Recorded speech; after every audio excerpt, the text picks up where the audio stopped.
All right, let's go ahead and move on. Up next, we have the Falcons, who are 4-4, traveling to Dallas to take on the Cowboys, who are 6-2. So again, the Cowboys are home and favored by 8. The over/under is 54.5.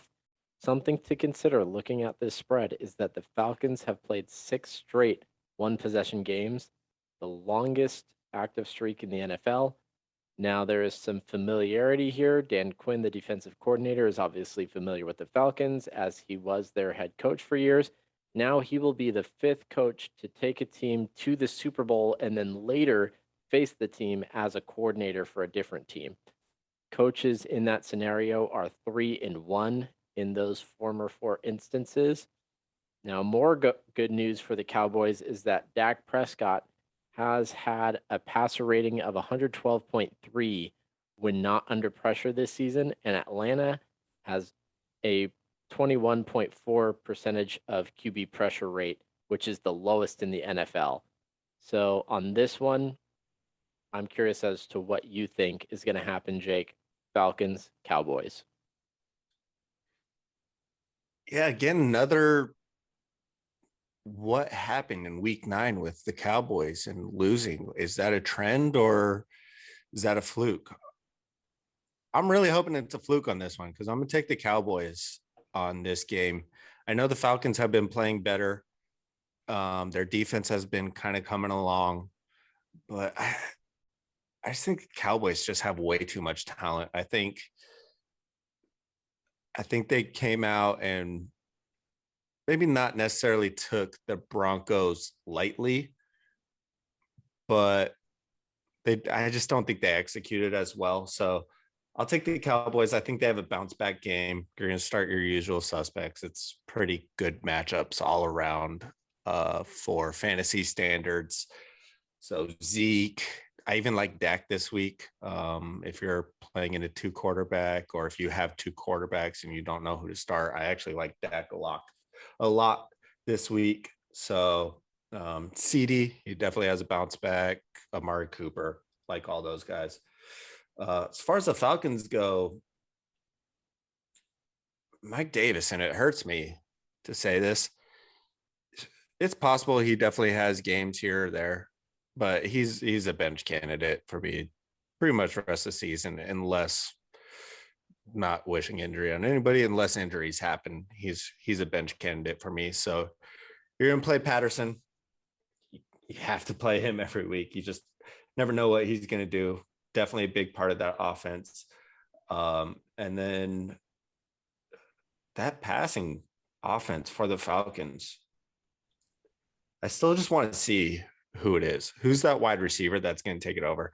Right now, it definitely looks like it's Kyle Pitts is going to take over that Calvin Ridley role. Um, but who else gets touches? I know it's Patterson and Pitts at this point are the only two people that I would trust to get touches and get actual points for you on that Falcons side. So yeah, other than that, I don't like a ton on that Falcons side for fantasy.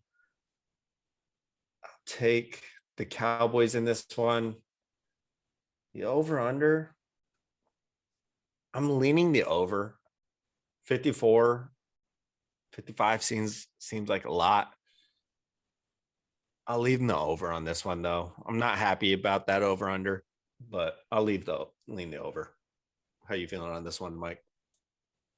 Well, I'll say that for fantasy purposes, I hope that you're right. I hope that this is a big Cowboys bounce back game. I have Dak and Zeke going up against you, so hopefully they can rake in the points for me. Um, on the Dallas side, the only other 2 names that are kind of found, I'll say 3 names that are relatively fantasy relevant, are Dalton Schultz as at the tight end spot, uh, Tony Pollard, but I wouldn't start him by any means, but he's just a name to kind of keep in mind. And then another name to just keep in mind, but I definitely would not start is Michael Gallup. He's going to be getting back to health here. He's probably going to make his return to the starting lineup, and that means Cedric Wilson is off to the side. But I think that this means more good things for the Dallas roster in terms of their offense. I think that they were a more complete offensive unit with Michael Gallup out there.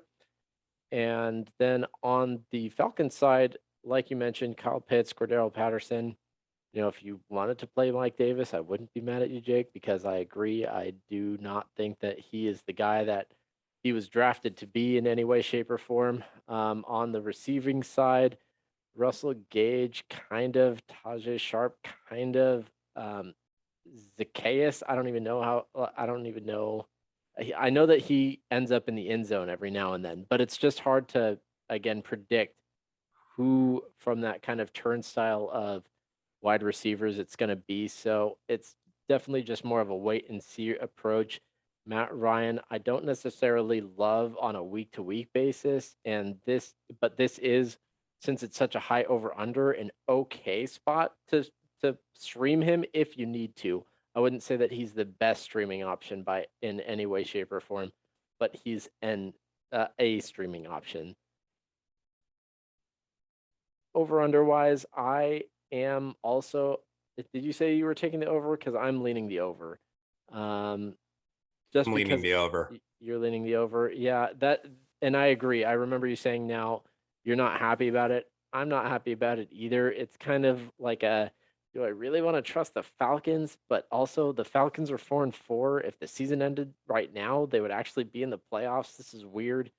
And then in terms of the Cowboys being favored by 8, that's kind of rough just considering the surprise that we had last week. But I think that there's a reason that they're still favored by 8. I honestly think it was by more earlier in the week, and it's been bet down to 8. So I think that this is an okay number to be taking the Cowboys. So I am in agreement with you on that one. Thank you for listening to this little highlight of the 2 Minute Drill podcast. If you want to follow along to other games, here's a playlist for you. If you want to listen to the show in its entirety, show links are in the description.